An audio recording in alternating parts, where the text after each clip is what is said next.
Son las 8 de la tarde, las 7 en Canarias. En la cadena SER, hora 25. Aimar Bretos.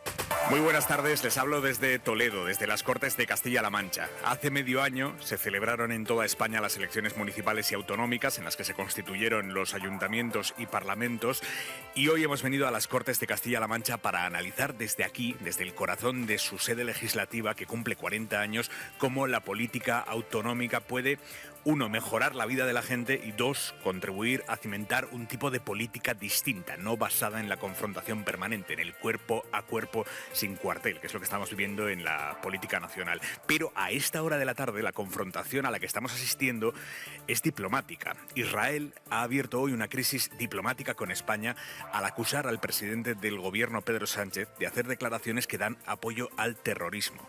El gobierno israelí ha convocado a los embajadores de España y de Bélgica, porque el primer ministro belga acompañaba a Sánchez en este viaje por Oriente Próximo, los ha convocado para una dura conversación de reprimenda. Esto es literal, esto lo dice Israel. Reacciona así el gobierno de Netanyahu en el último día de viaje de Sánchez. El presidente ha estado hoy en el paso fronterizo de Rafah y ha vuelto a dejar un mensaje muy parecido al que ayer ya le dijo cara a cara al primer ministro israelí Netanyahu. Reitero el derecho de Israel a defenderse, pero dentro de los parámetros y limitaciones que impone el derecho internacional humanitario. Y no está siendo el caso. La matanza indiscriminada de civiles inocentes, incluidos miles de niños y niñas, es completamente inaceptable. La violencia solo conducirá a más violencia. José Manuel Álvarez, ministro de Asuntos Exteriores, Unión Europea y Cooperación. Buenas tardes. Buenas tardes. Gracias por atender la llamada de la SER, ministro. Israel está acusando al presidente de hacer declaraciones que dan apoyo al terrorismo y esto es una acusación muy grave.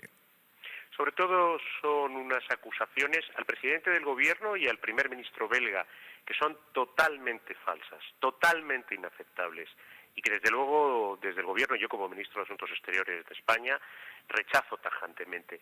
Tienen además una gravedad añadida y es que se refieren al presidente del gobierno del país que tiene la presidencia de la Unión Europea en estos momentos y al primer ministro que representa al país, Bélgica, que va a tener la siguiente presidencia de la Unión Europea. Son además tremendamente injustas, porque el presidente del gobierno, yo mismo como ministro de Asuntos Exteriores, todo el gobierno de España, desde el primer día hemos condenado el ataque terrorista de Hamás. Hemos calificado a Hamás de la única forma que se la puede calificar y es de organización terrorista. Hemos expresado nuestra solidaridad con las víctimas y tengo que recordar que hay dos españoles entre esas víctimas, Maya e Iván, y ambos son parte, por supuesto, de nuestra memoria para siempre. Y hemos expresado el derecho de Israel a defenderse, pero por supuesto dentro del respeto al derecho internacional humanitario, garantizando la protección de la población civil palestina. Lo que el presidente del gobierno ha estado diciendo a lo largo de todos estos días no solamente es coherente con lo que hemos dicho desde el primer día, sino además responde a la unánime opinión de todos los españoles. España lo que quiere es construir un puente sólido hacia la paz, para israelíes y para palestinos. Y eso lo hemos dicho desde el primer momento. Y es la opinión también de la Unión Europea y de la Liga Árabe, pasa por una conferencia internacional de paz y el establecimiento de un Estado palestino viable. Ministro, el hecho de que Israel acuse al presidente del gobierno de España de hacer declaraciones que dan apoyo al terrorismo es, como decimos diplomáticamente, es una acusación muy grave. ¿Qué medidas va a tomar el gobierno de España? ¿Van a convocar a la embajadora israelí, como Israel ha hecho con la embajadora española? Estamos estudiando en estos momentos esa respuesta precisamente para dar la respuesta adecuada. Sí le puedo decir que, por supuesto, habrá respuesta. El hecho de que sean completamente falsas no resta al hecho de que vayan a tener una respuesta. Desde luego, ¿Inminente, no ministro? ¿Una respuesta inminente? No son declaraciones que respondan a la amistad que el pueblo español ha tenido hacia el pueblo de Israel y que desde luego el gobierno de España ha demostrado hacia el pueblo de Israel y hacia Israel. Y desde luego nosotros y los españoles, eso pueden tener la certeza, el gobierno de España siempre, siempre estará en el campo de aquellos que construyen la paz, también entre israelíes y palestinos, también para alzar la voz en defensa de la población civil palestina y el insoportable número de muertos que incluye a niños y niñas que se están produciendo desde el 7 de octubre, con la misma fuerza con la que hemos condenado el inaceptable ataque terrorista de la organización terrorista Hamás, que ha causado tantos cientos de víctimas inocentes civiles. Ministro, el Partido Popular acusa al presidente Sánchez de viajar a Israel para ofender a Israel. Vamos a escuchar exactamente qué es lo que dice el PP. Mariela Rubio, buenas tardes. ¿Qué tal? Buenas tardes. Sí, desde Génova señalan, y es textual, que viajar a Israel para ofenderlo es lo contrario de la diplomacia. Primero con Argelia y ahora de nuevo Sánchez deshace amigos para nuestro país. Es lo que dicen en el cuartel general popular, donde denuncian también que el presidente ha puesto por delante del interés de su país el de su coalición de gobierno. Añade González Pons en la antigua Twitter Aymar que Sánchez toma partido por una de las partes, dinamitando así cualquier posibilidad de mediación futura de España. Arroja a nuestro país, dice, a la irrelevancia. ¿Qué le sugiere, ministro, esta posición del Partido Popular? Reconozco perfectamente al Partido Popular. El Partido Popular no falla nunca. Hay momentos para ser oposición y hay momentos para ser España. Este es un momento para ser España. Pero el Partido Popular siempre se equivoca y siempre escoge ser oposición. El Partido Popular no tiene la menor idea de lo que es ser una oposición de Estado, porque no tiene la menor idea de lo que son las políticas de Estado. El Partido Popular siempre escoge ponerse a favor de terceros, siempre. Cuando es el momento de ser España y de defender ese camino hacia la paz que está defendiendo el presidente Pedro Sánchez y el gobierno de España. Una vez más, el Partido Popular demuestra que está absolutamente incapacitado para gobernar España y deja una muestra más, esta vez ya a escala internacional, de ese tono que rechazan, como se ha visto el 23 de julio, la amplia mayoría de los españoles, que es un tono bronco, maleducado, fuera de lugar, que siempre busca rebajar a España en vez de engrandecerla. Ministro, en su comparecencia hoy desde Rafah, el presidente Sánchez ha abierto la puerta a que España reconozca unilateralmente el Estado palestino. ¿Esto es una decisión que se puede tomar a corto plazo? Mire, no es ninguna sorpresa. Es parte de los programas electorales del Partido Socialista desde hace muchos años, del acuerdo de gobierno con Sumar. Es una cosa que hemos expresado España, las Naciones Unidas y la amplia mayoría de los estados del planeta, que la paz a Oriente Medio, la garantía de la seguridad para Israel, el hecho de que no volvamos a ver tantos miles y miles de palestinos civiles muertos, solo viene a través de la existencia de un Estado de Palestina viable, realista, que coexista pacíficamente con Israel y que ambos se garanticen la prosperidad, la seguridad y la estabilidad. La idea de la conferencia de paz, recogida en las conclusiones europeas del último Consejo, conlleva la solución de dos estados que está asumida no solo por la Unión Europea, sino por la amplia comunidad internacional. De hecho, incluso por Israel en los acuerdos de Oslo. Por lo tanto, no hay nada sorprendente y España es un Estado libre, soberano y autónomo, que toma sus decisiones en política exterior autónomamente, por supuesto que puede.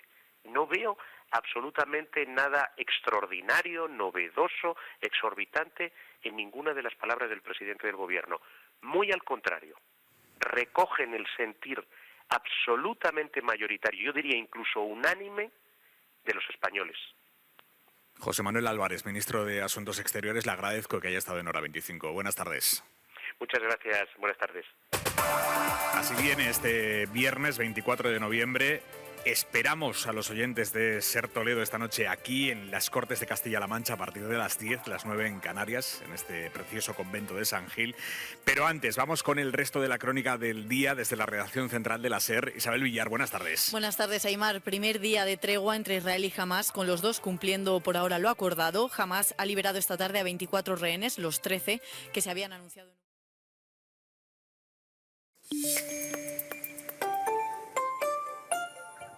Son las 10 de la noche, las 9 en Canarias. En la cadena SER, Hora 25. Aimar Bretos. Muy buenas noches, les hablo desde las Cortes de Castilla-La Mancha, en el antiguo convento de San Gil. Comentábamos a las 8 que hace medio año se celebraron las elecciones autonómicas y municipales en España, con las que se renovaron todos los consistorios y todos los parlamentos autonómicos, y hemos venido hoy, esta noche, al de Castilla-La Mancha para analizar desde aquí, desde su sede legislativa, cómo la política autonómica puede mejorar la vida de la gente y cómo puede promover un tipo de política distinta a la que vemos en el día a día a nivel nacional, una política que no esté basada en el confrontamiento permanente, que no esté centrada en el choque, incluso en lo personal a veces, sino en el intercambio. Aquí hemos venido a Toledo rodeado de muchísimos amigos, más que los diputados que caben en esta Cámara, así que gracias, Toledo, por acompañarnos hoy.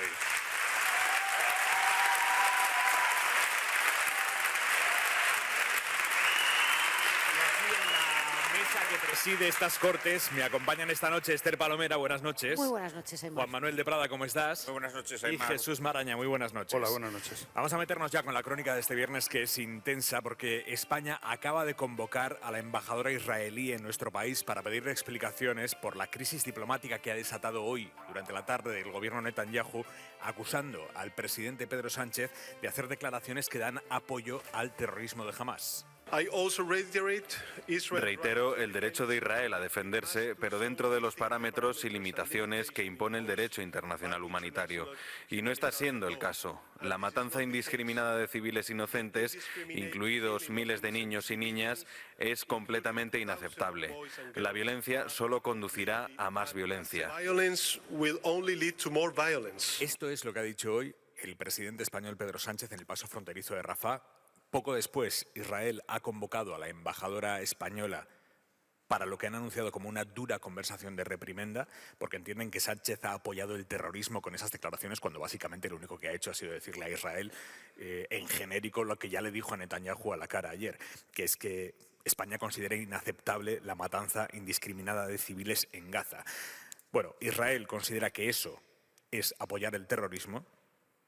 Que un tercer país le diga al presidente del gobierno de nuestro país que está apoyando el terrorismo es una acusación diplomática gravísima, de primer nivel. Al inicio de Hora 25 ha estado aquí, en este programa, el ministro de Exteriores, José Manuel Álvarez. Son unas acusaciones al presidente del gobierno y al primer ministro belga que son totalmente falsas, totalmente inaceptables, y que desde luego, desde el gobierno, yo como ministro de Asuntos Exteriores de España, rechazo tajantemente. Tienen además una gravedad añadida, y es que se refieren al presidente del gobierno del país que tiene la presidencia de la Unión Europea en estos momentos y al primer ministro que representa al país, Bélgica, que va a tener la siguiente. La situación es esa. Tenemos a un tercer país acusando al presidente del gobierno de España de apoyar el terrorismo, y el Partido Popular ha optado esta noche por secundar a Israel y criticar al presidente español. Dicen que Sánchez ha viajado a Israel para ofender a Israel. Dicen que es la peor carta de presentación de España, que Sánchez es un imprudente en política exterior, que ha viajado a Israel para que la ofensa a su anfitrión Netanyahu le resuelva un problema de falta de coherencia en su propio gobierno, y que con este episodio España dificulta el consenso europeo y de la OTAN. Ahí es nada. Todo esto opina el Partido Popular sobre el hecho de que Israel acuse al presidente de España de apoyar el terrorismo. El ministro Álvarez respondía así a estas críticas del PP. Reconozco perfectamente al Partido Popular. El Partido Popular no falla nunca. Hay momentos para ser oposición y hay momentos para ser España. Este es un momento para ser España. Pero el Partido Popular siempre se equivoca y siempre escoge ser oposición. El Partido Popular no tiene la menor idea de lo que es ser una oposición de Estado, porque no tiene la menor idea de lo que son las políticas de Estado. Jesús Maraña, ¿qué análisis haces de esta crisis diplomática desatada hoy por Israel? Bueno, la verdad es que nada más producirse pues la reacción de Israel a los atentados terroristas de Hamás, a los pocos días ya vivimos un comunicado de la Embajada de Israel que, a mi juicio, ya demostraba no entender nada de lo que puede ser una posición desde Europa y, a mi juicio, desde cualquier lugar del mundo, mínimamente humanitaria, solidaria, objetiva, teniendo en cuenta todo el contexto y todos los antecedentes de este asunto. Pedro Sánchez no ha apoyado el terrorismo. Es decir, una vez más, igual que ocurrió con aquel comunicado, se basa en falsedades la reacción de Israel. no ha apoyado el terrorismo, sino que ha mantenido, con palabras muy similares, la postura que ha mantenido España en este asunto, que es condenar los atentados de Hamás y después condenar también la reacción absolutamente desproporcionada y criminal, a mi juicio, porque tendría que pasar finalmente el señor Netanyahu y probablemente más autoridades por un tribunal penal internacional, si pudiera ser, cosa que es muy improbable, pero se trata de una reacción en la que ha dado datos, además, el presidente del Gobierno, y los conocemos todos, los estamos publicando todos los días. Está siendo asesinado un niño cada 13 minutos. Son datos de la Organización de Naciones Unidas. Bueno, lo que ha dicho el presidente del Gobierno es esto, con palabras muy similares y además con las que utilizó ya como presidente de turno de la Unión Europea. Es decir, Israel no tiene ningún motivo para reaccionar acusando a un presidente de gobierno democrático de apoyar el terrorismo. Palomera.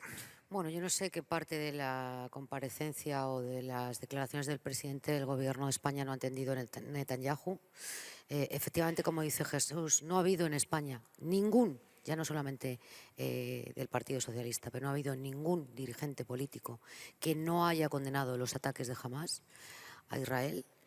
Lo que sí ha habido es, aparte del Gobierno, otros dirigentes políticos que han reconocido el derecho de Israel a defenderse legítimamente de un ataque terrorista, pero también su estricta obligación de cumplir con el derecho internacional humanitario y con los tratados internacionales. Hasta en la guerra hay normas que todos los estados tienen que cumplir. Israel no las está cumpliendo de la misma manera que no las ha cumplido las resoluciones de Naciones Unidas en los últimos 40 años. Yo, sinceramente, por supuesto que Pedro Sánchez no ha hablado de terrorismo, no está del lado del terrorismo, pero estoy francamente muy satisfecha de que haya sido el presidente del Gobierno español quien haya dado un paso más allá del resto de jefes de gobierno de la Unión Europea, no solamente a la hora de condenar lo que estamos viendo allí, que es el horror. Hay más de 4.000 niños asesinados, hay 10.000 muertos, 1,5 millones de personas desplazadas y 10.000 desaparecidos. Creo que el horror y las imágenes que vemos y a las que asistimos cada día en los informativos no pueden hacernos que cerremos los ojos ante una realidad que hay que condenar una y mil veces, a pesar del poder en la geoestrategia mundial que tiene Israel. Y me siento muy satisfecha de que el presidente del Gobierno español haya dicho que, independientemente de que la Unión Europea vaya a reconocer el Estado palestino, España está dispuesta a hacerlo. Prada. Bueno, vamos a ver, yo creo que las declaraciones de Sánchez son unas declaraciones muy moderadas, es decir, a mí me parece absolutamente... En el último programa en el que estuve yo aquí, Aimar, me preguntaste que hiciera un diagnóstico sobre la derecha. Yo creo que la derecha comete un gravísimo error, o sea, la derecha, a mí me parece lamentable que haya emitido ese comunicado. Lamentable. Porque es que Pedro Sánchez, que de verdad, es que vuelvo a decirlo, no soy sospechoso de tener simpatías por él. Yo siempre lo llamo en mis artículos el doctor Sánchez, burlándome de su doctorado. O sea, constantemente encuentro en él motivos para el escarnio, para la crítica, pero de verdad, o sea, me parece que lo que ha hecho...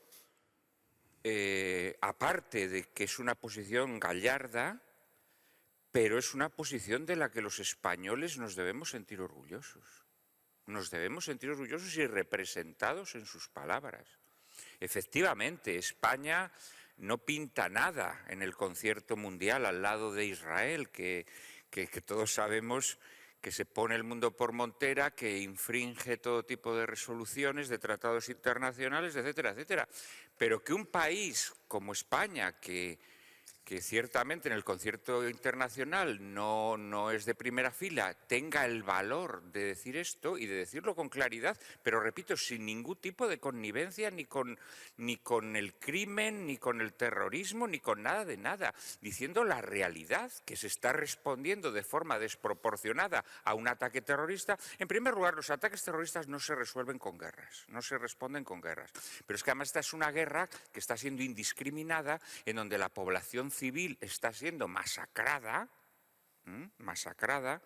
y esto es algo inaceptable. Celebro que en estos momentos España ocupe la presidencia esta rotatoria de la Unión Europea. Me gustaría que autoridades europeas respaldasen a Pedro Sánchez. Yo creo que es muy importante que lo hagan. La von der Leyen, después de ese viaje lamentable que hizo a Israel, tiene una oportunidad de redimirse. Úrsula von der Leyen. Úrsula von der Leyen, que lo de la von der Leyen ha quedado... La otra vez dije la petarda de von der Leyen. Ya, bueno, vamos mejorando, sí. O sea que, como ves, me voy moderando también, ya, pero sí. aquella visita fue una vergüenza. Eso fue una ignominia lo que hizo. Creo que, de verdad, yo en estos momentos he escuchado las palabras de Pedro Sánchez. Creo que ninguna persona que tenga un mínimo sentido del derecho internacional, de la humanidad, porque aquí hemos dicho, representa a España, representa también la humanidad. O sea, estas cosas hay que decírselas a un Estado criminal, hay que decírselas. No podemos llevar la connivencia hasta los extremos de rebajarnos a no decir la realidad. Entonces, no, yo creo que esto verdaderamente me parece vergonzoso lo que hace la derecha. La derecha se está cargando con un pack que es que nadie puede asumir, ninguna persona que tenga un mínimo de dignidad humana puede asumir lo que está haciendo Israel. Y me parece una vergüenza que el partido de la derecha española se ponga a hacerle reproches a unas declaraciones como las que ha hecho Sánchez hoy, la verdad. El primer día de tregua entre Israel y Hamás se ha saldado con la liberación esta tarde de 24 rehenes, los 13 israelíes que se habían anunciado como parte del acuerdo y otros 12 más, 11 de nacionalidad tailandesa, uno de Filipinas. Este es el momento en el que los secuestrados han cruzado por el paso de Rafah hacia Egipto. Por su parte, Israel ha entregado a 39 palestinos, presos palestinos, mujeres, niños. Estos palestinos han sido recibidos con ambiente festivo en las calles, con mucha emoción entre sus familiares. En Cisjordania ha vivido esos momentos de enorme emoción el enviado especial de la cadena SER, Nicolás Castellano. Nico, buenas noches. ¿Qué tal? Buenas noches, Aymar. Sí, después de 14.000 muertos palestinos y 1.400 israelíes es difícil encontrar momentos de alegría, pero hoy lo han sido, como dices, para los 63 personas que han recuperado la libertad. Los últimos esta noche, esos 39 mujeres y adolescentes palestinos presos por Israel que al salir de la cárcel de Betunia han desbordado las calles y las carreteras que llevan al centro de la capital de Cisjordania, a Ramallah, que se han llenado celebrando su libertad.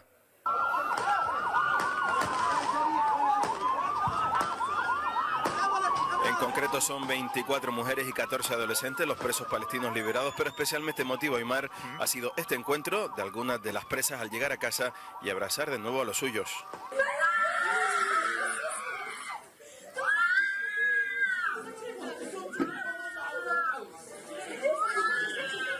Gritos y lágrimas de emoción desbordadas, alegría también, como tú decías, para esas 13 familias israelíes que recuperan a sus seres queridos, pero hay familias que todavía tienen mucha emoción y también preocupación porque no saben nada de los suyos. Hemos hablado en la SER con Diego Engelberg, que tiene secuestrada a su hermana, a su cuñado y a 2 sobrinos capturados por Hamás, y que nos ha contado en la SER cómo están viviendo estos momentos. Estamos esperando con mucha paciencia, pero con mucha hope, no sé cómo se dice en castellano. Todavía no tenemos noticias cuándo, quién, si están en las listas que salen o no. Veremos mañana, Aymar. Está previsto otro canje en cifras similares de rehenes de Hamás por presos palestinos. Ahí así será hasta el lunes, que está previsto que concluya este acuerdo temporal que tras 50 días ha permitido también la entrada de una importante cantidad de ayuda humanitaria, o por ejemplo gas para cocinar, y que deja, Aymar, importante, por primera vez en mes y medio, el cielo de Gaza limpio de bombas.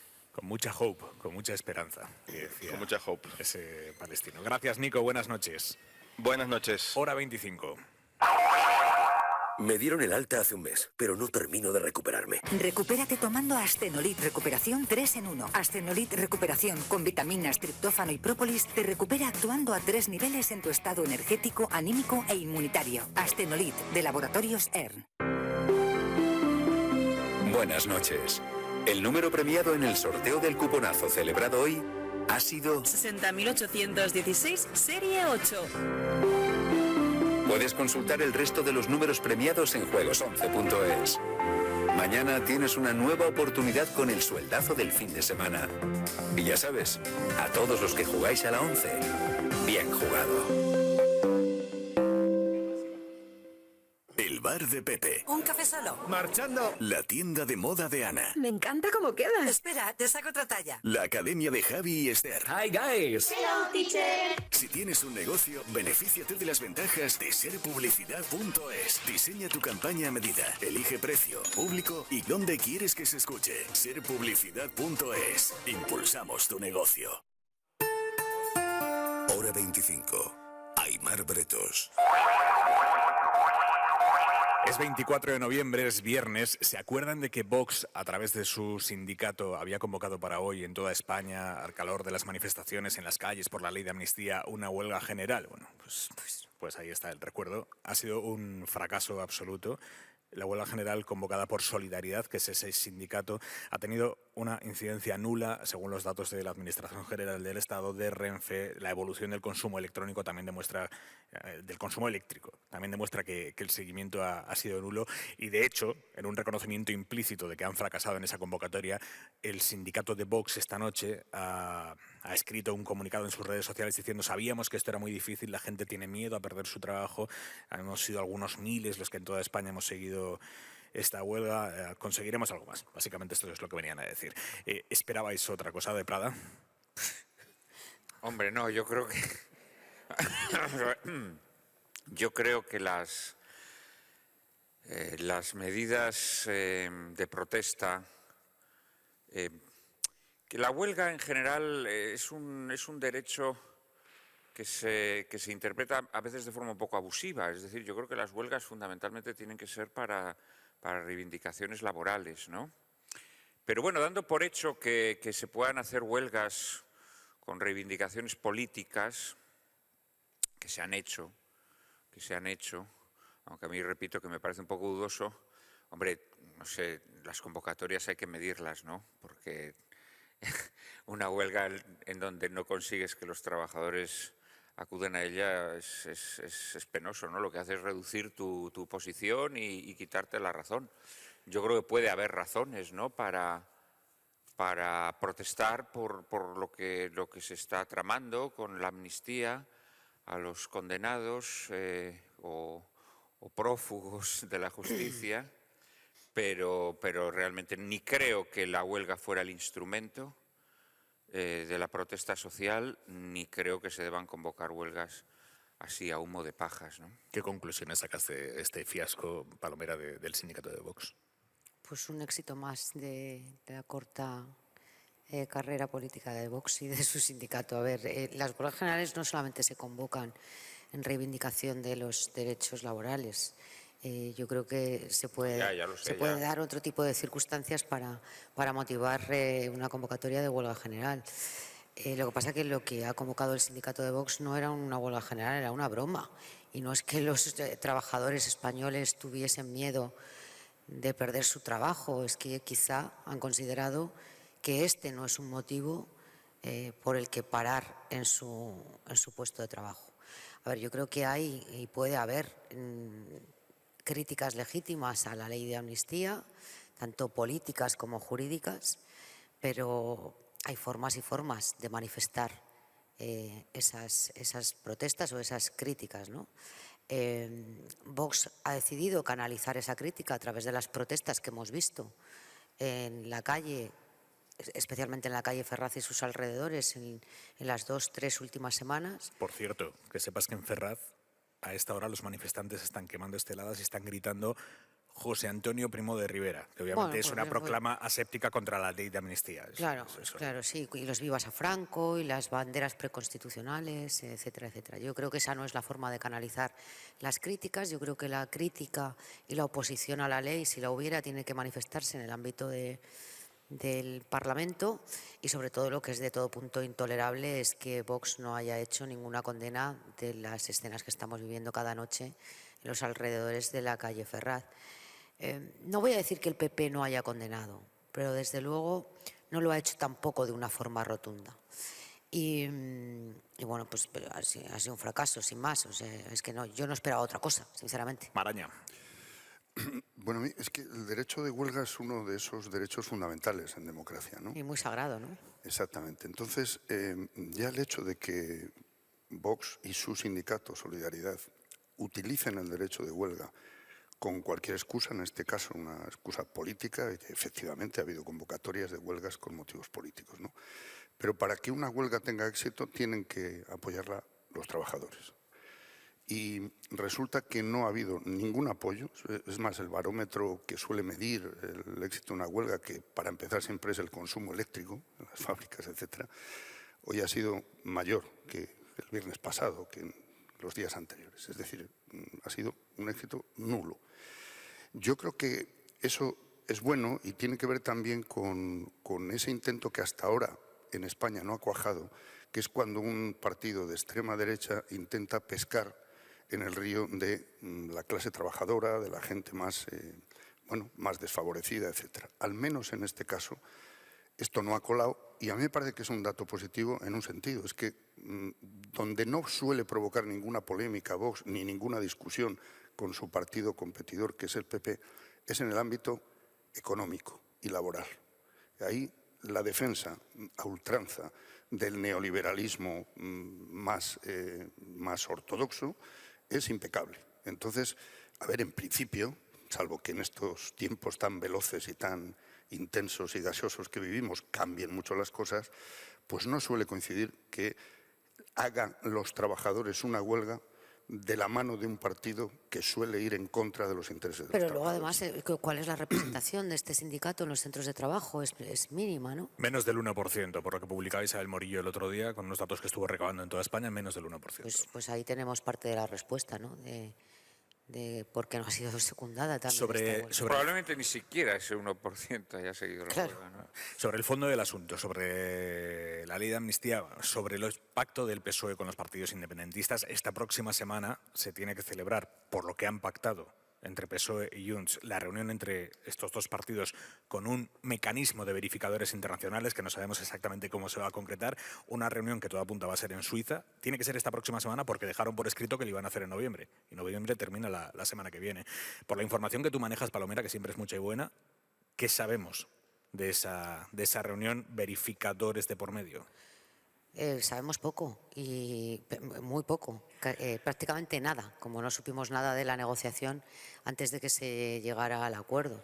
Es más, cuando se cerró el acuerdo entre Junts y el Partido Socialista, se nos hizo saber que en las siguientes horas a ese acuerdo se iba a conocer el nombre del verificador o los verificadores, porque va a haber varios en función de las áreas de trabajo, y estas son las fechas que todavía no conocemos. Yo reconozco, Aimar, que esto del verificador me cuesta digerirlo, ¿vale? Me cuesta digerir que una figura de relieve internacional tenga que testar o velar por los acuerdos que han firmado en el marco de la política nacional dos partidos políticos con representación parlamentaria.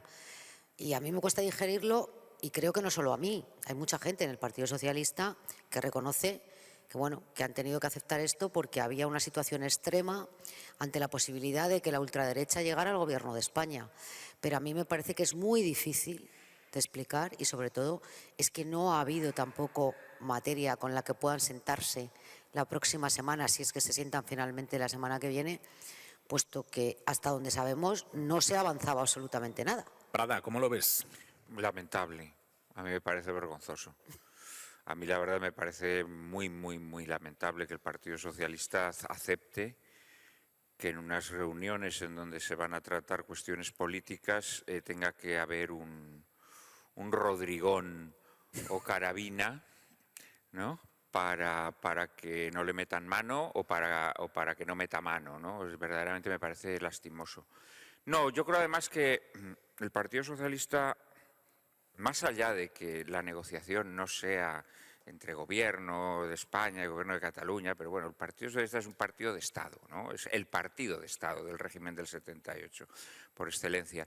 De alguna manera, el mensaje que se lanza es que en España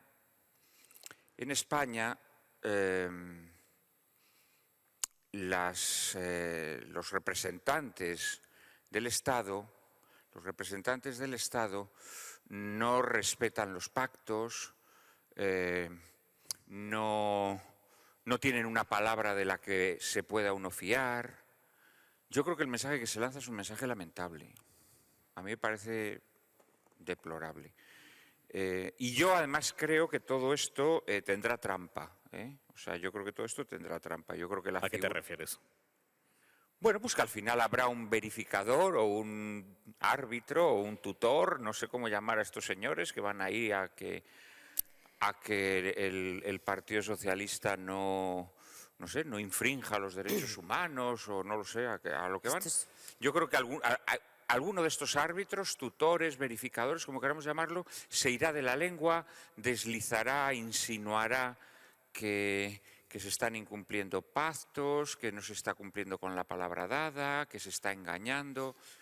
En realidad, el Partido Socialista luego lo llevará bien empleado, pero a mí me parece, del mismo modo que te digo que lo que ha hecho el Partido Popular con el tema de Israel es una vergüenza, que hoy tendría que haber apoyado a Pedro Sánchez, creo que introducir la figura de los verificadores es una cosa que deja el nombre de España también en el barro. Voy a ti, Maraña, pero Palomera pedía la palabra. No, es que estaba recordando que hoy, entrevistando a uno de los nuevos ministros del Gobierno, ante la pregunta de si era necesario aceptar la figura del verificador, me decía que formalmente está recogido en el acuerdo, pero que como se había tejido confianza y el Partido Socialista era leal y de fiar y iba a cumplir los acuerdos, que estaba convencido de que ese mecanismo verificador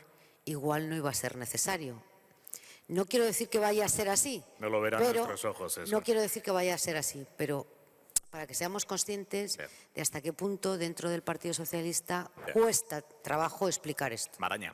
A ver, ha sido uno de los asuntos, hasta donde sabemos, más espinosos o más complejos de las conversaciones que ha habido, ¿no?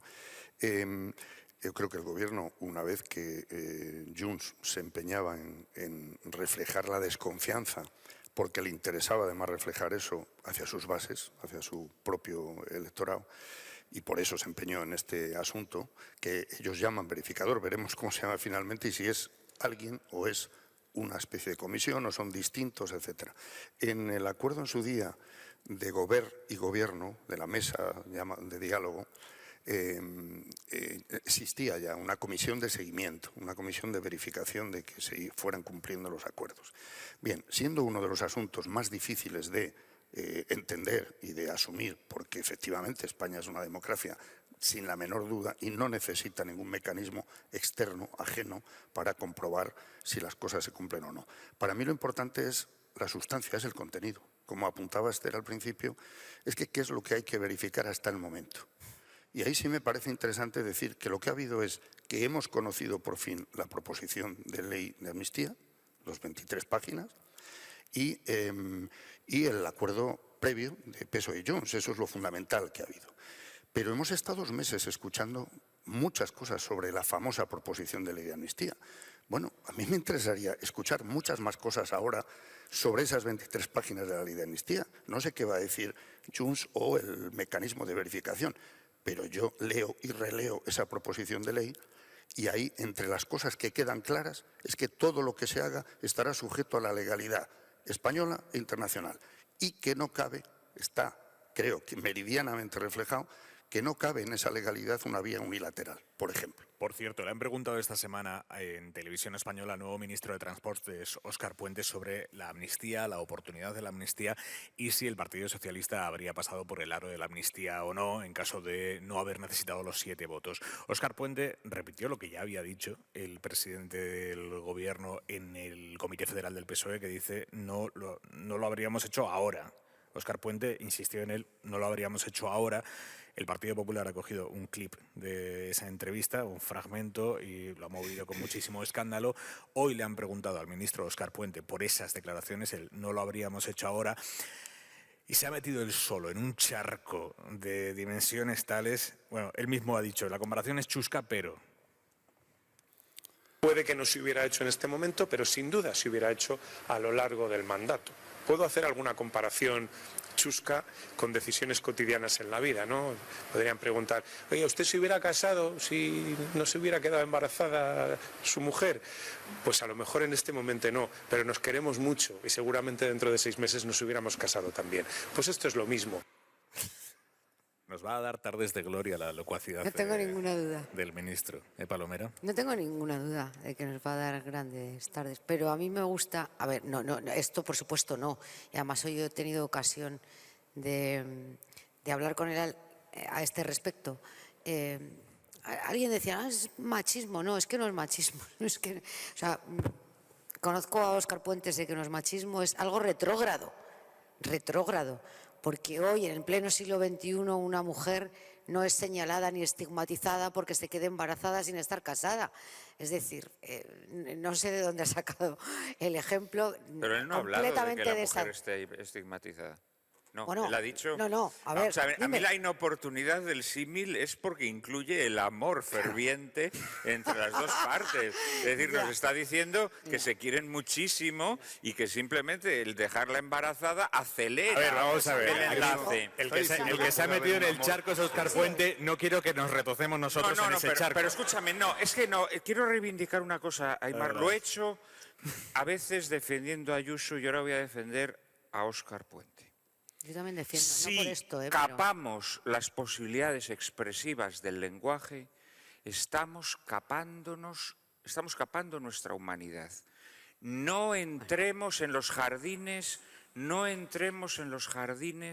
de la represión del lenguaje, de verdad. Pero nadie no creo que vaya por ahí. No, pero se le está haciendo una crítica porque nos parece que el símil es... No, el símil es completamente machista, desacertado. Es retrógrado, pero...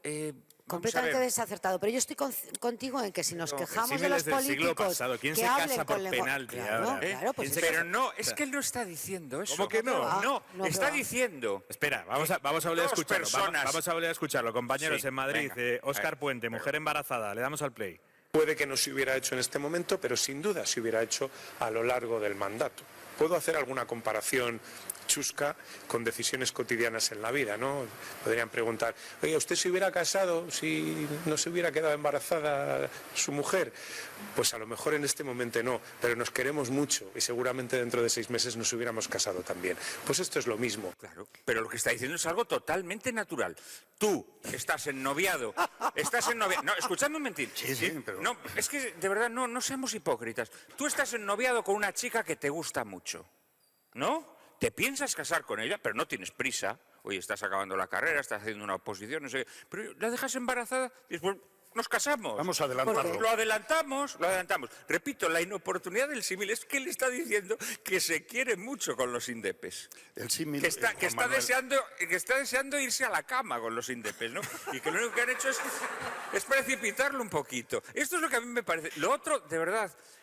Yo creo que hay que invitar desde los medios de comunicación, no adoptemos estas estrategias de represión del lenguaje propias de los países anglosajones. Es un gravísimo error. Y yo prefiero tener a un político que de vez en cuando se pasa un poco, pero que no te sale a soltarte el argumentario. Yo eso también. ¿Puedo responder, Juan Manuel? A ver, yo no tengo ningún afán en absoluto ni de censurar, ni de capar, ni de... No. Además, es que alguien como Óscar Puente va a expresarse siempre como se expresa, ya lo ha demostrado durante No, pero estos y por lo reproches tanto, terminan erosionando. seguirá expresándose No. y bueno, a lo mejor se contiene. Yo voy al fondo del asunto, porque a mí la expresión, que no censuro, es típica como de película siciliana, ¿sabes? De típicas de las mafias sicilianas, donde dice, pues, a casarse inmediatamente y luego, oye, lo mismo se enamora la pareja. Es una cosa, a mi juicio, muy de una pantalla sobrepasada. En esta pareja ¿vale? en concreto había amor. Pero en la el fondo descarga. del asunto a mí me parece un error desde el punto de vista político. Porque yo lo que echo de menos es que desde el Gobierno no haya mucha más insistencia en hablar más allá de la amnistía y de explicar el proyecto de país que pasa también por la amnistía. Pero yo creo que ya lo de la necesidad-virtud, que viene a ser lo mismo que ha dicho Óscar Puente, era lo que dijo el presidente del Gobierno, pero a su manera, porque esa era la traducción. No, aquí sí, bueno, él añade el elemento de que... Ya que nos da gusto, ratifiquemos. A ver, si tú ahora quieres trasladar que lo que dice Óscar Puente es que están enamorados Puigdemont y Pedro Sánchez, pues hombre, no lo veo.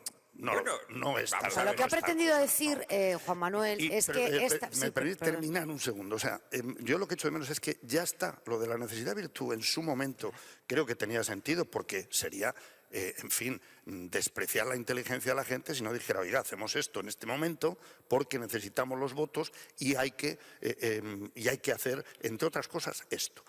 Pero ya está la investidura. Ahora yo creo que lo que necesitamos escuchar, lo digo como ciudadano, es a dónde vamos con todo esto, cuál es el proyecto de país, si se llama plurinacional, si se llama lo que se llame y sobre todo qué contiene. Oye, pues es una idea de España que desde luego es distinta a la que defienden quienes, bueno, pues están en su historia de lo que es el concepto España. Bueno, hay otra España más plural, más diversa, con muchas contradicciones que hay que gestionar y que probablemente es una apuesta para la convivencia, ¿no? Pues eso es lo que hay que hablar, no de un enamoramiento repentino ni un adelanto de una boda. Pero aquí yo creo que el debate que planteas me parece muy interesante. Y en algunos aspectos estoy de acuerdo contigo, en otros no. Pero lo que es evidente es que la polémica que han generado las palabras de Óscar Puente es porque se han considerado inconvenientes, porque se han considerado machistas, porque se han considerado... Y yo repito, el lenguaje, si lo castramos, estamos castrando también el pensamiento.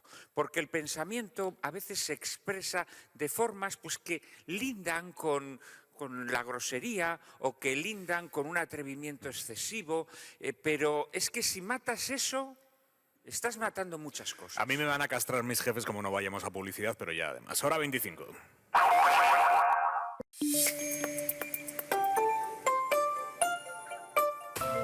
Hora 25. Aimar Bretos. Son las 11 menos 20 de la noche, las 10 menos 20 en Canarias. Pablo Bellido, presidente de las Cortes de Castilla-La Mancha. Buenas noches. Hola, buenas noches. Gracias por acogernos. Encantadísimo de que estéis aquí. Muchas gracias. Presidente, yo estoy sentado ahora mismo en su sillón. Bueno, el sillón que yo ocupo provisionalmente durante estos 4 años, espero. Yo ahora estoy viendo a muchísimos amigos, oyentes de SER Toledo. ¿Usted qué ve cuando preside un pleno desde aquí? ¿Qué se ve desde la presidencia? Bueno, yo estoy atento a los diputados y diputadas, tanto a quien interviene desde la tribuna de oradores como también a aquellos que están sentados en sus escaños. Espero que normalmente guardando el respeto debido a quien interviene. ¿Y se guarda? Sí, en general sí. La verdad es que este es un parlamento pequeño, tan solo 33 diputados y diputadas, y tengo que decir que el común denominador es el respeto y las buenas formas. ¿Por qué es tan pequeño este parlamento? Quiero decir, en España, que yo sepa, tan pequeño en cuanto a número de diputados y diputadas, solo está el de La Rioja. Es una comunidad infinitamente más pequeña que Castilla-La Mancha. Uniprovincial y con mucha menos población, así es. Bueno, este parlamento tuvo más diputados y diputadas en otros momentos. Hubo un momento en la legislatura del año 2011 al 2015, siendo presidenta Cospedal, que tomó la decisión de aumentar el número de diputados porque pensaba que con más diputados iba a ganar, y justo el año antes de las elecciones pensó que con menos diputados tenía más opciones y se redujo. Se hizo una variación, en tan solo 2 años hubo 2 leyes, una ley aumentando el número de diputados y una ley reduciéndolo. Y desde entonces estamos en esa y hay un compromiso del presidente de Castilla-La Mancha, del presidente García Paje, de no variar la ley electoral si no es por consenso. Es verdad que además el Estatuto de Autonomía no permite ese margen y bueno, la búsqueda del acuerdo para reformar el Estatuto y la ley electoral es lo que están ahora mismo los partidos mayoritarios, el Partido Socialista y el Partido Popular. Y por la información que usted tiene, ¿se va a lograr ese consenso? Yo creo que sí, yo creo que se dan las premisas para llegar a un acuerdo que no solamente tiene que ver con un Estatuto de Autonomía que permita más representantes, sino también blindar derechos básicos en el propio estatuto, hablar de la despoblación en una región que tiene evidentemente, como todas, desequilibrios, pero que aquí es eminentemente rural, hablar de igualdad. Hoy el presidente comprometía que el nuevo estatuto de autonomía va a blindar la igualdad de oportunidades de mujeres y hombres y va a establecer mecanismos para materializarla, y también, evidentemente, para hablar de cuestiones fundamentales para nuestro desarrollo como el agua. Por tanto, yo creo que el estatuto es muy importante, también para dar instrumentos al gobierno para hacer decretos, que hoy no se pueden hacer decretos leyes en esta región. Es muy importante, pero el número de diputados es una parte más, no es la única ni la más importante. Y por terminar con esto del número de diputados, habrá mucha gente que nos esté escuchando ahora desde casa y que diga, ¿y para qué quieren aumentar el número de parlamentarios, ¿no? O sea, ya estamos bien representados. ¿En qué voy a estar yo mejor representado? ¿Por qué voy a estar mejor representado? Porque aquí en lugar de 33 personas haya 59. ¿Por qué?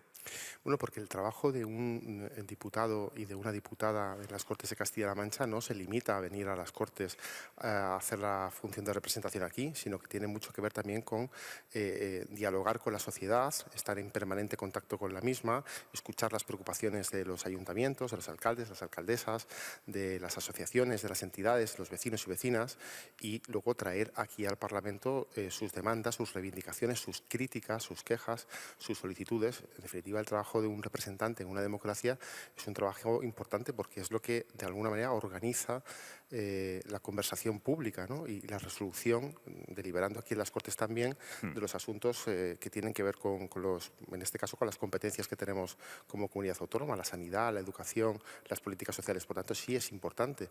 De hecho, somos el Parlamento más infradotado, con menos representantes, y podríamos, yo creo que, compararnos con otros perfectamente, ¿no? Sería justo. Se cuela mucho la política nacional y la disputa nacional en la conversación política autonómica.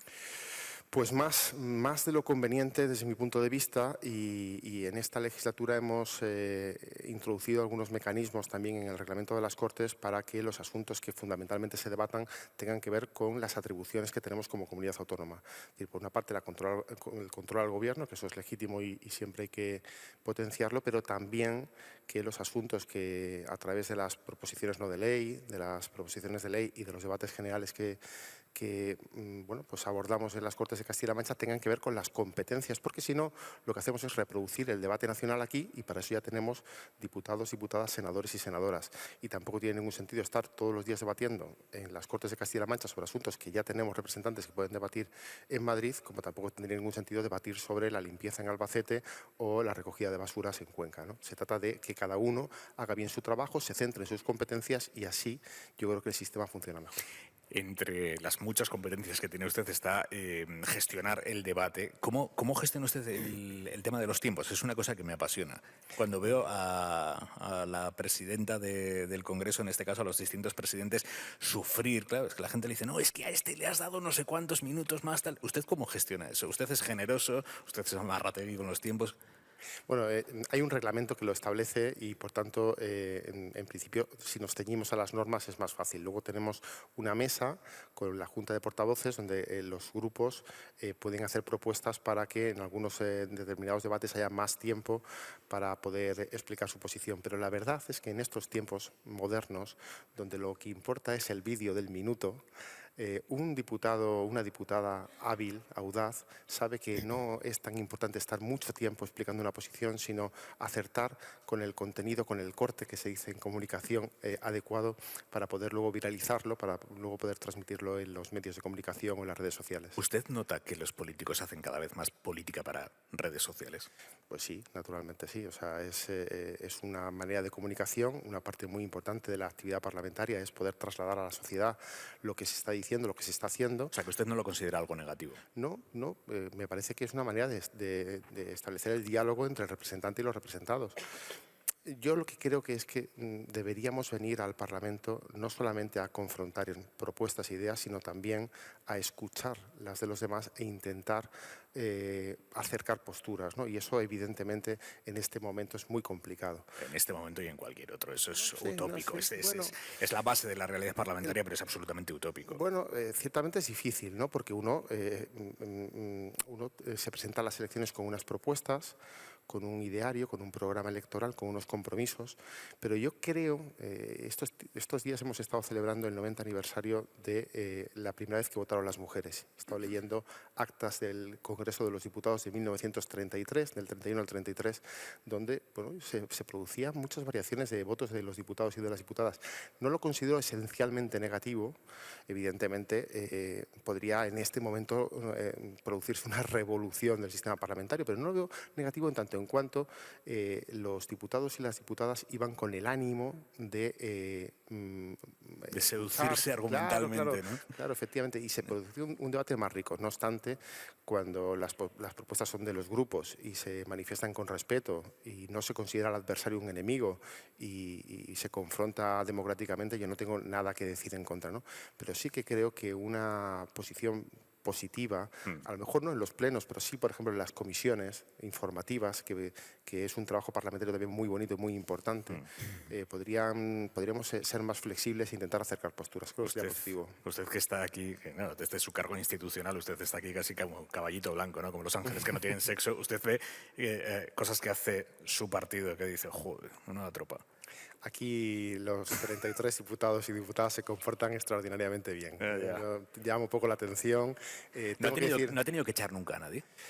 Pues lo tuve que hacer en la pasada legislatura a un diputado del Partido Popular que además me cae extraordinariamente bien y lo lamenté, pero un momento de nerviosismo por su parte que bueno, pues yo la verdad es que soy un perfil de presidente muy comprensivo con las circunstancias, o intento serlo, pero bueno, se alteró y le llamé al orden varias veces y al final no quedó más remedio y la verdad es que lo lamento profundamente por él. No voy a decir su nombre porque no se lo merece, es un tipo extraordinario, buena persona y buen trabajador y ahora ya no es diputado además.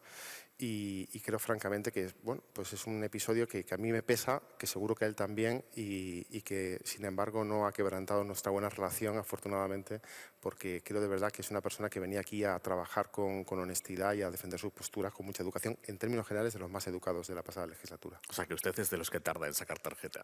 Tardo mucho, sí. Intento no hacerlo. Dígame, en la cafetería, los diputados de los distintos partidos tienen vida entre ellos. Claro, claro. Es que eso antes en el Congreso de los Diputados y en el Senado era muy habitual, pero por lo que me cuentan mis compañeros, sigue pasando, pero no al nivel de antes, ¿no, Palomera? Bueno, yo creo que siempre hay relaciones humanas que van completamente al margen de los debates que vemos en la tribuna, desde la tribuna. Sí hay. A ver, hay partidos que intentan no relacionarse con otros grupos parlamentarios por sistema. Pero en general yo creo que la conversación fuera del hemiciclo es bastante civilizada. Y eso se ve en la cafetería del Congreso, en la cafetería de diputados que nosotros no vemos. Y por lo general la relación fuera del hemiciclo es bastante cordial. Y a veces incluso más que conversación. A ver, sí. Sin llegar a lo de Óscar Puentes, de acelerarlo así tanto, ¿no? Pero a veces incluso... Hombre, amor sí que ha habido entre amor ha habido, sí, claro. Meritxell Batet y José María Lasalle estuvieron casados. Bueno, hemos tenido una pareja en el Consejo de Ministros. Es verdad que del mismo signo político, pero... Quiero decir que las relaciones humanas... Ah, coño, vale. Que no habías caído. No había caído. Pablo Iglesias e Irene Montero. Claro.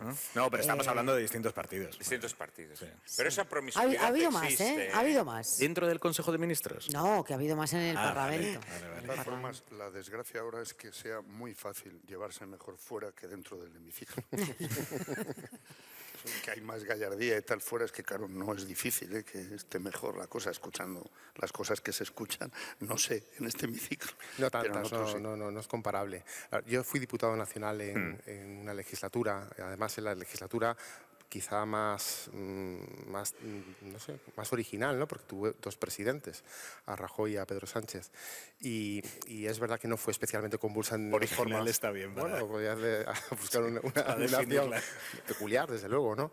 Y tengo que decir que en general en el Congreso de los Diputados hay algunos excesos verbales que se podrían corregir, que se deberían corregir, que deberíamos esforzarnos todos en corregir, porque la sociedad, desde luego, a la que representamos no se comporta así en la calle, por tanto, bueno, por lo menos de manera habitual y mayoritaria. Por tanto, en coherencia con las personas a las que representamos, deberíamos corregir esos excesos. A nivel autonómico y municipal, ¿se puede hacer una política menos alagresca que a nivel nacional?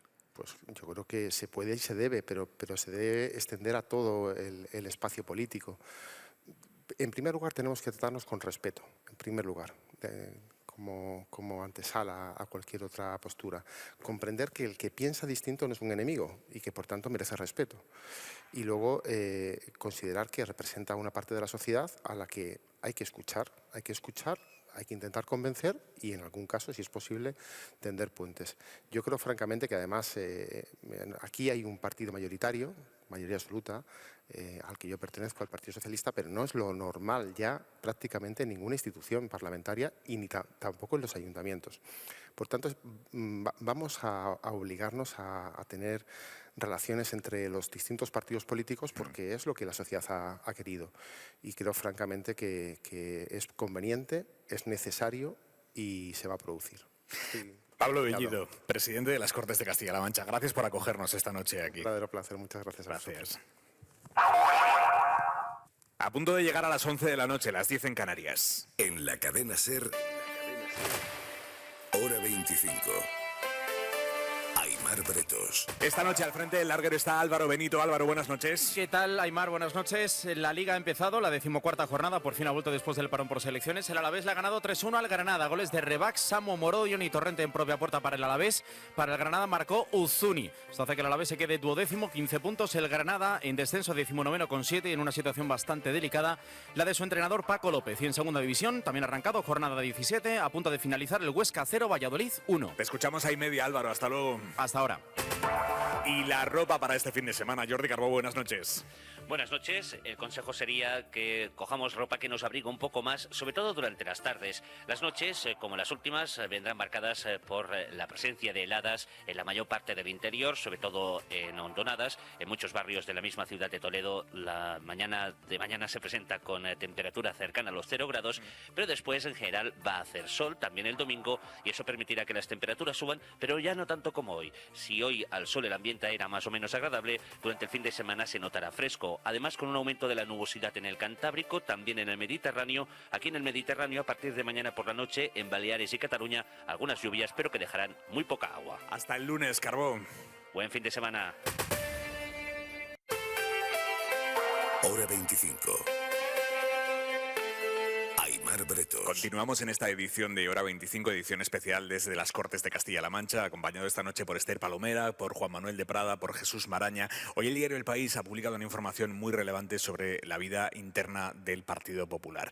Según El País, Elías Bendodo, el número 3 del PP, le habría confesado a su hasta hace nada jefe, presidente andaluz, Juanma Moreno, tras las elecciones del 23 de julio, le habría confesado que se arrepiente de haber dejado Andalucía, que le habría pedido volver al gobierno andaluz, a la Junta, al PP andaluz. Dice que está incómodo con la dirección del partido, con Feijóo, que no tiene definidas sus funciones, ni su papel, ni su espacio. Y todo esto a días de que Feijóo comunique la remodelación, parece que inminente, de la vida interna del partido para conformar su nuevo equipo en el Partido Popular. Juan Manuel Moreno, el presidente andaluz, ha dicho esta tarde-noche que no, que todo lo contrario, que Elías Bendodo le había dicho que está muy bien, que está muy asentado en Madrid, pero que en cualquier caso Feijóo tiene las manos libres, que no puede ser de otra manera, como presidente del partido, para elaborar su equipo. ¿Qué está pasando ahí dentro, Palomera? Bueno, en primer lugar hay que felicitar a Casqueiro porque yo creo que a menudo en los Javier Casqueiro es el periodista del País que ha publicado esta información. Sí, Javier, que es el autor de esta información. A menudo en los medios de comunicación trasciende casi siempre los asuntos internos del Partido Socialista y las rencillas que hay en esa organización, pero muy pocas veces trascienden el ámbito del Partido Popular, salvo que ya la onda expansiva de una bomba de neutrones pues sea inevitable, ¿no? Pero desde que está al frente del Partido Popular, Alberto Núñez Feijóo, es verdad que no hemos visto en los medios de comunicación qué estaba pasando ahí dentro. Y Javier lo explica muy bien. Y desde mi punto de vista lo que está pasando es que Alberto Núñez Feijóo desembarca en Madrid, en la calle Génova, con un equipo, la inmensa mayoría formado por gente que había trabajado con él en Galicia, muy impenetrable, a los que les cuesta escuchar y mucho más compartir ideas, estrategia y las cosas que se comparten en un partido político con todos aquellos que no pertenecen a ese núcleo duro que vino de Galicia con Alberto Núñez Feijóo, y desde el minuto 1 ha habido rencillas entre ellos. Entre ellos, quiero decir, entre los que integran la Dirección Nacional, que en el Congreso de Sevilla eligió a Alberto Núñez Feijóo. Yo creo que parte del error estratégico del Partido Popular viene de ahí. Viene de ahí porque el presidente del Partido Popular cree que liderar un partido en España es lo mismo que liderarlo en Galicia, donde él gobernaba. Era muy difícil la crítica al gobierno de Alberto Núñez Feijóo, puesto que los medios de comunicación, bueno, eran especialmente amables. Algunos. Hay gente que ha hecho muy bien su trabajo. La inmensa mayoría de los medios de comunicación. Esto es una cosa que siempre escuece entre los compañeros periodistas de Galicia, y tienen toda la razón, porque ha habido gente que ha hecho su trabajo estupendamente durante estos años. Y ha habido otra que no. También. Y ha habido otra que no. Han tenido hasta que irse de Galicia. Y alguno ha tenido que irse de Galicia, efectivamente. Bueno, yo creo que parte del error estratégico del Partido Popular nace de ahí, de ese equipo absolutamente cerrado, con usos y costumbres de aquella tierra que no sirven para liderar el principal partido de oposición aquí en Madrid. Que Bendodo estaba a disgusto y que había enfrentamientos continuos entre él y Tellado era un secreto a voces que hasta ahora ningún medio de comunicación había contado. Tellado es el vicesecretario de organización del PP, que es del equipo de Feijóo de toda la vida de Galicia. Entonces, con motivo de los cambios que parece que se van a anunciar el lunes, imagino que se habrá hecho más explícito el malestar de Bendodo y de todas aquellas personas que no consiguen llegar al líder del Partido Popular ni convencerle de que hay que articular otro tipo de estrategia que no sea la que venía de Galicia. Maraña. Sí, a ver, entre los datos muy interesantes que da Casqueiro, yo creo que el contexto de toda la información que aporta viene del origen de todo esto, es decir, de la noche de los cuchillos largos, ¿no? Cuando Casado fue fulminado después de denunciar el asunto del hermano de Isabel Díaz Ayuso. Lo digo porque hay un pacto entre varones y baronesa, ¿no? Y eso tuvo algunos costes, y entre ellos Feijóo se trajo ese equipo de Galicia, pero también hizo algunos nombramientos que claramente obedecían a alguno de los principales dirigentes del PP, en este caso Juan Manuel Moreno, ¿no?, de Andalucía, que es el caso de Bendodo, que efectivamente hasta donde llegamos, y es verdad que es mucho más opaca la información en ese sentido en el PP, que no solo en el PSOE, en cualquier partido de la izquierda, se sabe antes de despertarse lo que ha pasado por la noche. Siempre, además esto es tradicional, ¿no? Pero en la derecha es más difícil.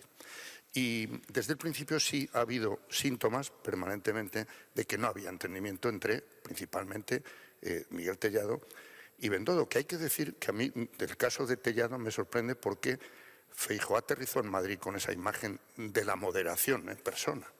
Y desde luego a Miguel Tellado, hace mucho tiempo que no se le escucha una declaración moderada. Es decir, se le han escuchado las cosas más duras desde el PP. La última, que el presidente del gobierno no tendría que salir en el maletero del coche del país, ¿no? Esta fue la última. Sí. Bueno, y luego hubo una incorporación más, que es la de, que yo creo que es así claramente, proviene de Feijóo, que es la de Borja Semper, para intentar sumar en ese perfil de moderación, pero que no ha terminado de cuajar porque hay contradicciones permanentes en ese discurso.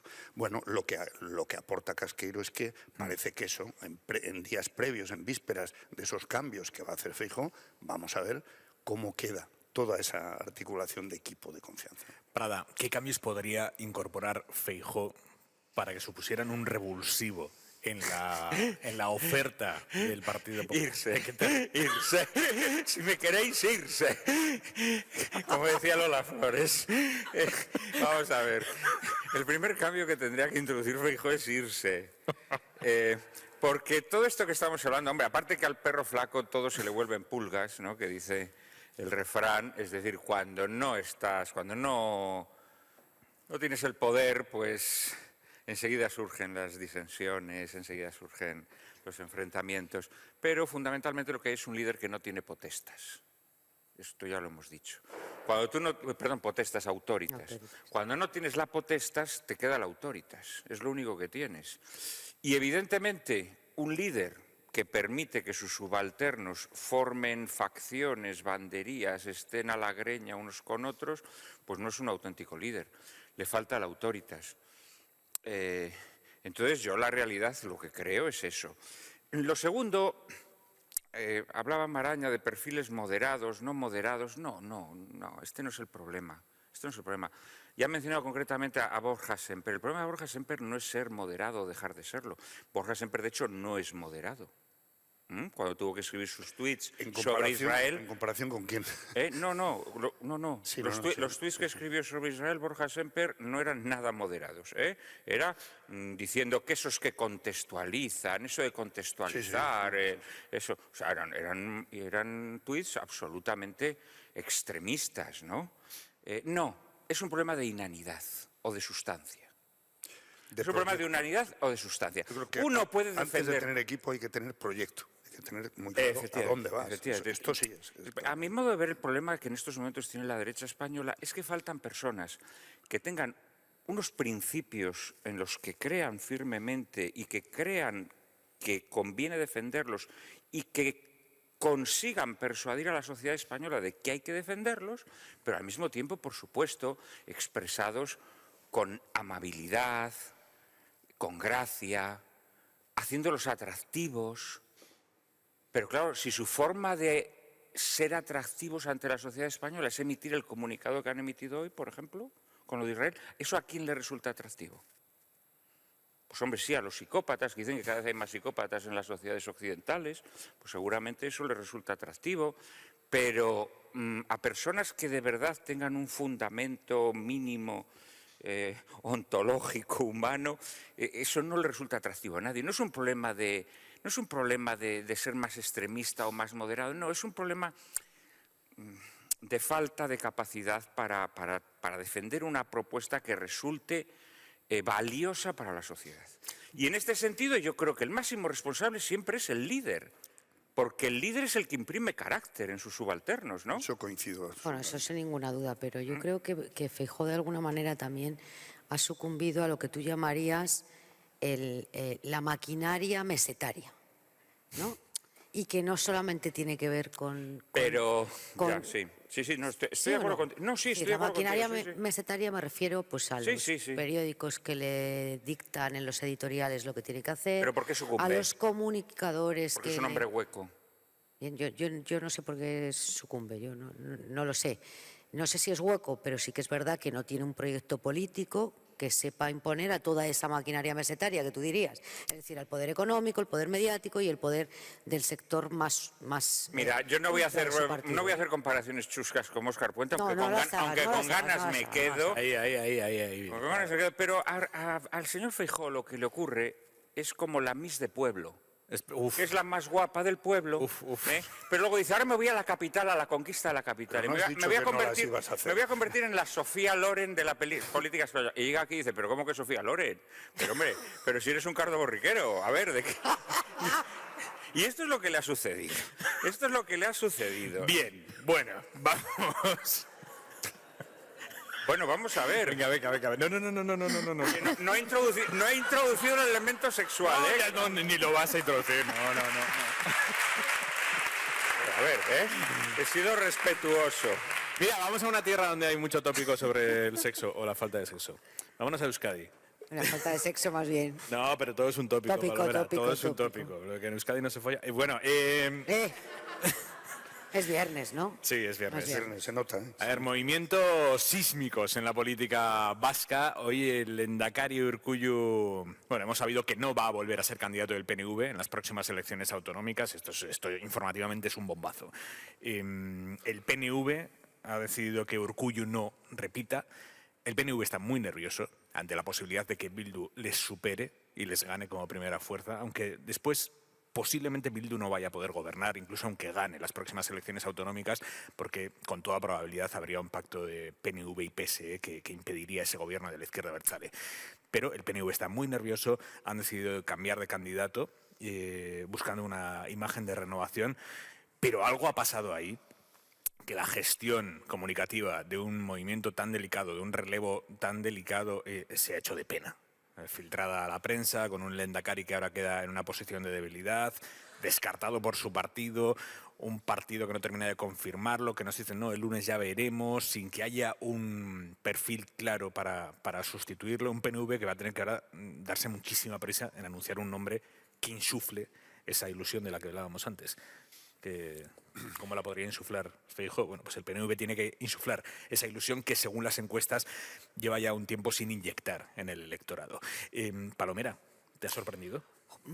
Mucho, mucho. Yo creo que la primera reflexión es que con esta decisión que se ha anunciado de esta manera hoy, cae el mito de la armonía y de la ejemplaridad que siempre veían otros partidos políticos en el PNV por su sinergia y su buen rollo entre el poder orgánico y el poder institucional, ¿no? Como tenían repartido y que nunca chocaban. Bueno, hoy cae ese mito, porque se ha hecho sin comunicación previa a Urkullu, de unas formas muy cuestionables, por no decir chuscas, y sin que él, aunque había deslizado la posibilidad de no volverse a presentar a las elecciones, haya confirmado este extremo, ¿no?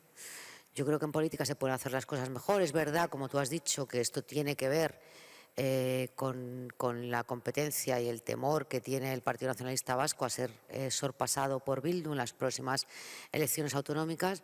Pero, hombre, decir, como han dicho, con todas las letras, que buscan algo más moderno, es poner al pie de los caballos al señor Urkullu, que por otra parte ha dado mayorías bastante holgadas al PNV en los últimos años, ¿no? Yo creo que a la gente, en general en la vida, se la debe de tratar mejor, y en política se deben de cuidar un poquito más las formas. No sé yo si esto tendrá algún beneficio electoral o no, pero desde luego las formas a priori no parecen las más educadas. Maraña.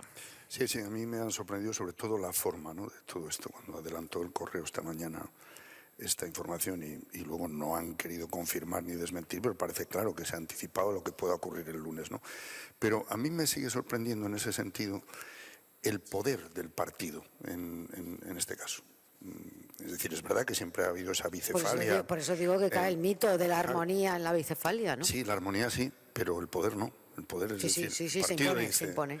Sí. Usted no va a seguir en el gobierno, con una imagen de Urkullu que, desde luego, fuera de Euskadi es sólida, es impecable, etcétera. Es más, ha hecho un papel, ha hecho un... a lo mejor demasiado impecable. Puede ser. Pero bueno, está claro que el principal motivo, porque así lo han expresado las fuentes y tiene sentido, porque ya viene de hace meses, incluso más de quizás años, esa competencia con Bildu, que está ahora mismo anotando a favor de Bildu. Y esto es verdad que ha creado un nerviosismo hasta en un partido y en un esquema de poder que es como la Iglesia, es decir, que ha sido absolutamente sólido, ¿no?, marmóreo. Bueno, pues ocurre todo esto, que es verdad que sorprende, pero el poder del partido, el Euskadi Buru Batzar, se impone claramente y apea del gobierno a uno de los suyos. Esto sí creo que es lo que vamos a ver. Y eso, en la política española, ya no ocurre en ningún otro lugar que yo sepa. Parada. Bueno, vamos a ver, hay un componente de histeria presentida.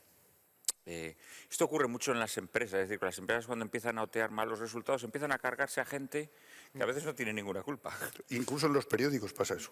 Hombre, en los periódicos mucho. Pero en general en las empresas, ¿no? Es decir, que no sé, pues hay un cambio de orientación en los gustos del mercado, ¿no? Y un señor que ha estado haciéndolo muy bien, de repente pues se convierte en un señor que ya no sirve. Aquí lo que está en el fondo es la posibilidad de que en las próximas elecciones, efectivamente, como ha dicho Esther, Bildu supere al PNV y el temor a que el Partido Socialista apoye al partido más votado. Y que, por tanto... Eso me parece un escenario absolutamente descartable. A mí también. Absolutamente descartable. El Partido Socialista no está en absoluto... Bueno, en política no se puede descartar nada, Aimar, nada, pero creo que hoy por hoy el Partido Socialista no está en ese escenario. Pero las elecciones en el País Vasco todavía queda un tiempo y también se verá cómo es los pactos del Partido Socialista con Bildu y con el PNV. Pero ya por una cuestión lógica, Juan Manuel. Mira, a día de hoy Bildu le da sus votos a la coalición nacional gratis. El PNV se los da porque el PSE le apoya en Euskadi. Tú imagínate cómo iba a aprobar nada a nivel nacional el Partido Socialista si el PNV le dejara de... Porque el PNV, obviamente, al día siguiente de que el PSE se fuera con Bildu, iba a dejar de apoyar al gobierno. Pero es que, ¿y eso no lo puede hacer Bildu? No, es que Bildu ya está. Claro. Bildu ya da sus votos gratis. Sí, los ha dado. Bueno, ya, pero puede dejar de darlos. No le interesa. No le interesa. Bueno, la política en cualquier caso, vamos a ver, el PNV mantiene un régimen autonómico desde el comienzo de la democracia, invariable. Siempre se ha dicho que lo hacen muy bien, que son grandes gestores, que fíjate que nunca les ha salido un caso de corrupción, etcétera, etcétera. A lo mejor son demasiado impecables, ya que utilizaba la palabra. Yo creo que la gente que no peca nada, a mí siempre me parece que siempre hay una sospecha ahí, ¿no? Y yo creo que de tan impecables, pueden que se estén ellos mismos poniendo nerviosos. ¿Estás abogando por pecar? No. Hombre, no. Los viernes. No, lo que estoy diciendo, querido amigo, es que la naturaleza humana no es perfecta. La naturaleza humana es débil.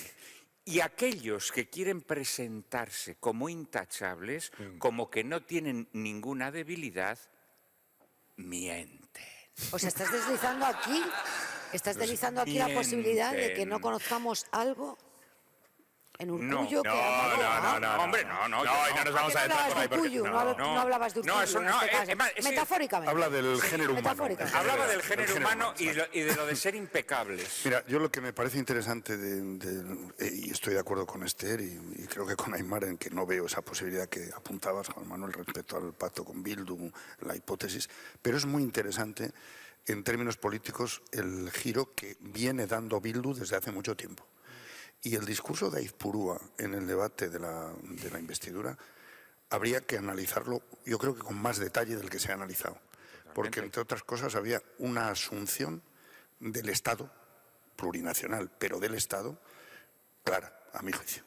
Y eso es muy interesante. Y por otra parte, ¿de verdad pensáis que a Bildu le va a parecer normal ganar elecciones y no gobernar? Bildu eso lo tiene amortizado. Lo da por hecho. ¿Por cuánto tiempo? Una legislatura más, 5 años. Los 4 que empiecen el año que viene. Eso ya se irá viendo. Se irá viendo. Y lo contaremos. ¿No? Sí, hombre, yo espero que sigas trayendo. Lo analizaremos, pero... Después de hoy, después de haber hecho símiles chuscos, a lo mejor ya no me... Pero en todo caso, es que van a seguir haciendo falta los votos de Bildu y del PNV. No, eso está claro. Con lo cual, está claro. De momento, la hoja de ruta indica más esa posibilidad en la que se está ahora, PNV, PSE, que la otra. Bueno, mañana, 25 de noviembre, es el Día Internacional contra la Violencia de Género. Y en esta víspera, en esta noche, nosotros queremos terminar el programa de hoy escuchando el testimonio de una mujer de esta tierra, de Castilla-La Mancha, que les ha contado a los compañeros de la SER en Ciudad Real el horror que ha vivido. Ella se enamoró cuando tenía 19 años del que después sería su agresor, padre de sus 4 hijos. Y el relato de esta mujer es brutal, es un camino de ida y vuelta, de entrada y salida. Ella lo superó y él se suicidó. Fue un flechazo, ¿no? Yo lo vi, me enamoré, me volví loca, porque además era muy guapo, claro está. Y el maltratador tiene el poder de embaucar a la gente, ¿no? A la mujer, a la presa. Y yo creo que fui su presa desde el primer momento, ¿no? Empezamos a salir, para mí era maravilloso porque me daba la libertad que yo no tenía en mi casa, porque yo no salía, no tenía amigos. Y al poco pues me enteré de que él consumía drogas. Yo no sabía lo que era eso porque mi vida no tenía nada que ver con eso. Y me pidió que si yo le daba un hijo, él lo dejaba. Era mentira, vamos, como todo. Primero son psicológicos, ¿no? Son chantajes emocionales, no necesitan excusa. Con el simple hecho de que vayas a la peluquería y te cortes 2 puntas de pelo, pues eso ya es un maltrato hacia él, ¿no? Porque a él le encanta tu pelo. Y has hecho algo que no deberías haber hecho. Y son pequeños detalles, todo va poco a poco. Tienes que hacer todo lo posible para que los niños no se den cuenta. No puedes llorar delante de ellos, te escondes, claro está, y hacer que todo esté bien, ¿no? Que parezca que todo está bien. Los episodios más graves los niños no los presenciaban. Solamente uno de ellos, que lo presenció el mayor una Nochebuena, que tiene que ver con una escopeta, y prefiero no dar más detalles. Una noche él quería salir, pero yo estaba muy cansada y no me apetecía, y empezó a hacer trompos con el coche, con mis hijos dentro. Y entonces yo en ese momento, los niños empezaron a gritar. Y yo le dije que parara el coche, bajé a mis hijos del coche, y en ese momento dije que hiciera con su vida lo que quisiera, que desde ese momento ya no quería saber nada más de él.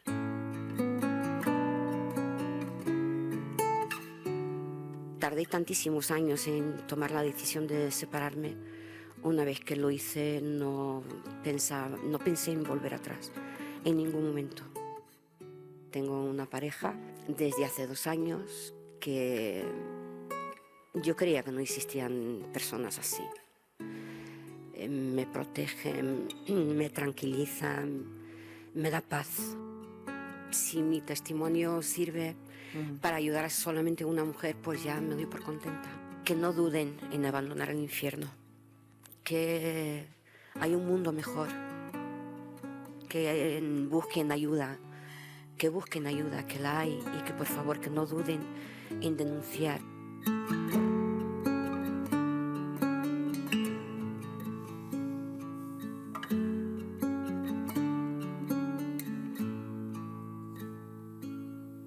Para esta mujer, cuyo nombre hemos evitado dar porque ella sí nos lo ha pedido, para esta mujer y para todas aquellas que puedan estar sufriendo lo que ella padeció, va este aplauso con el que cerramos la edición de Hora 25 de esta noche. Gracias, Toledo.